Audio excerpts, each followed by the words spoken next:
Good afternoon, students.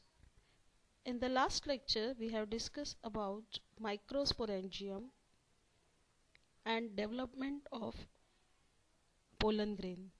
Now, today we will deal with megasporangium. In that, we will study development of ovule. Now, you know that the ovule is a small structure attached to the placenta by means of a stalk called funicle. The body of the ovule fuses with funicle in the region called as hilum. The ovule has one or two protective envelope called integuments. These encircle the ovule except at the tip where a small opening called micropyle is organized. The chalaza is present opposite to the micropylar end, representing the basal part of the ovule. The integument encloses a mass of cell with reserve food called as nucellus. Nucellus encloses the embryo sac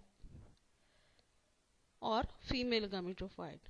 In gymnosperm and flowering plants, the megaspore is produced inside the nucleus of the ovule. During megasporogenesis, a diploid precursor cell, the megasporocyte or megaspore mother cell, undergoes meiosis to produce initially 4 haploid cells, that is the megaspores.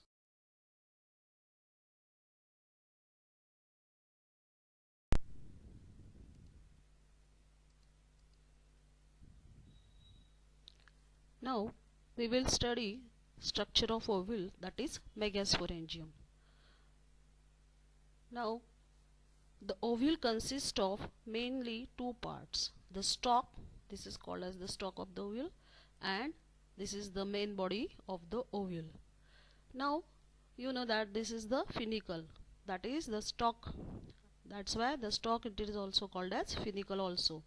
One end of the funicle is attached to the placenta. Now you can see here the basal end of the funicle is attached to the placenta, and where this attachment is there, that part, it is called as hilum. Sometimes funicle gets fused with the body of the ovule one side and form ridge known as raphe. Now here sometimes a groove is formed here, and such groove or gap, it is called as raphe also.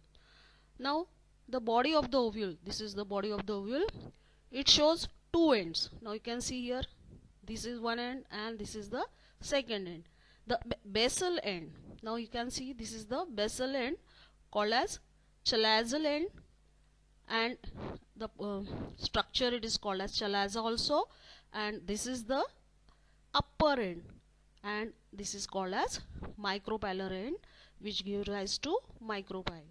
The main body of the ovule is covered with two envelopes. Now here you can see that there are the overlapping is there, or we can say the envelope or covering is there, and these envelopes or covering, they are called as integuments.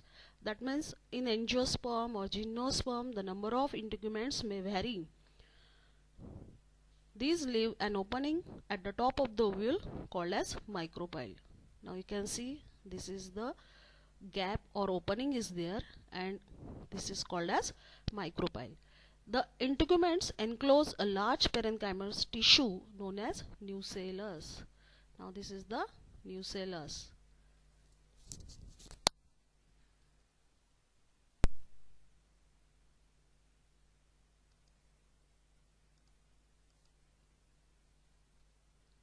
Now funicle. Now this is the funicle, the basal part or stalk of the ovule, it is called as funicle.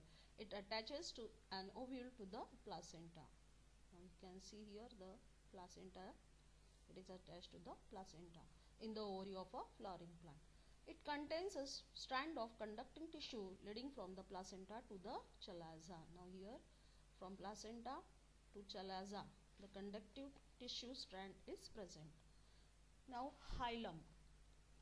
Now this is the hilum. Now you can see here this portion, this is called as hilum. Body of the ovule that attaches to funicle. Now here you can see this is the body of the ovule, and this is the funicle, and the point of attachment, it is called as hilum. Now you can see here on bean seed the hilum is called as eye. All of you know that bean seed, and on that seed the scar is present, and that scar is called as eye. For some species of fungus, the hilum is microscopic indentation left on a spore when it separates from the stigma of the basidium. Now next is raphe. Now here you can see this portion, it is called as raphe, a ridge formed by funicle. Now here a gap or ridge is formed, and that structure it is called as raphe. Now integuments. Now you can see here the layering or the envelopes, they are here present, and they are called as integuments. Covering the nucellus, it is the tough outer protective layer of the ovule. The function is the obviously protection of the ovule. Now in gymnosperm, for example pinus or in pine trees and spruce trees usually have one integument in an ovule.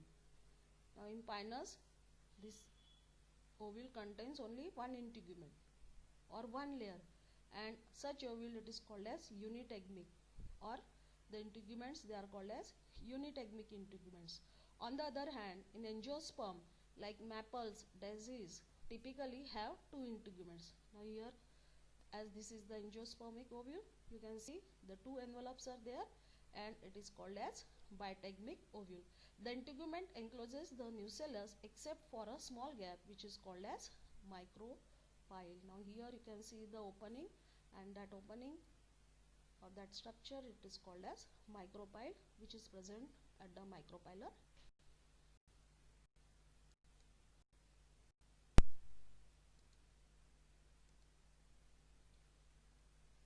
Now next is nucellus. Now this is the nucellus, a mass of thin walled parenchymal tissue that covers, it is called as nucellus, and it is the largest part of the ovule. It houses the embryo sac as well as the nutritive tissue. Now you can see here, this is the embryo sac, and actually remains present in some flowering plants after fertilization as a source of nutrients for the embryo. Now here you can see that it is a 7-cell structure. Now embryo sac. Now this is the embryo sac. It is a 7-cell structure, 8 nucleate female gametophyte. Okay. Now you can see here the antipodals are there, 3 antipodals, 2 secondary and 2 synergids, an egg and secondary nucleus. In such way it is a 7-cell structure and 8 nucleate female gametophyte. Now next is the chalaza, the basal portion of the ovule from where integument arises. It is called as chalaza, and that particular end it is called as also chalazal end. And the last is the micropyle, a small opening late at the apex of the integuments. It is called as micropyle, which is present at the micropylar end. Now in this way we have studied structure of megasporangium, that is female gametophyte.